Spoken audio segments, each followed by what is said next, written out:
Question 14. Two variables x and y are such that the rate of change of y with respect to x is proportional to y. State a model which may be appropriate for y in terms of x.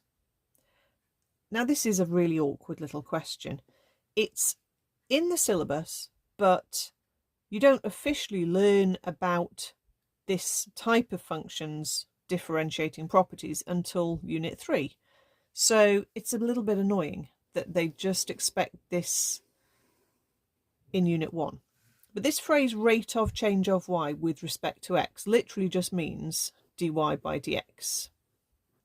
Okay, the gradient.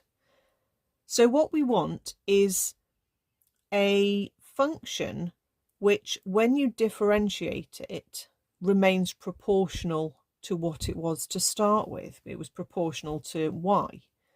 Something that doesn't really change apart from a multiplying constant when you differentiate it, in other words.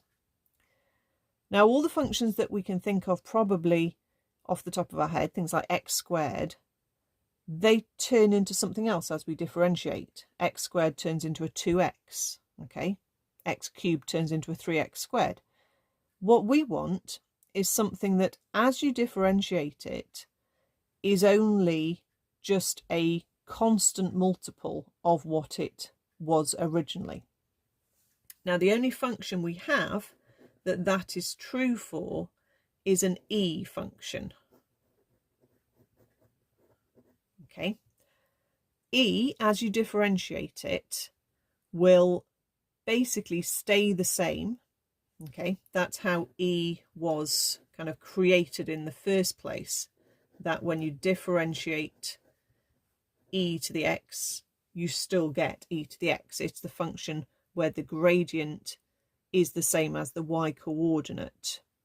Okay, if you think about the e graph, when the y coordinate is small, the gradient is gentle, and as the y coordinate increases, the gradient starts to increase, and as the y coordinate increases more, the gradient starts to increase more. So that's basically this idea.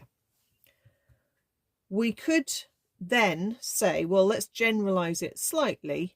Let's say it's e to the power of something times x, okay? Because when we differentiate that, the differential of the power comes down to the front and multiplies. And that then is the proportional idea, because proportional means it's a multiple of. Basically, this little fact is mentioned in the syllabus right at the start of the booklet. You know, if you check the scheme, check the syllabus, check the specification, that's the word I was looking for. But it's a bit of an odd little question. It's only 1 mark, so we don't panic about it. And actually, you'll learn about that more in Unit 3 in A2 Maths.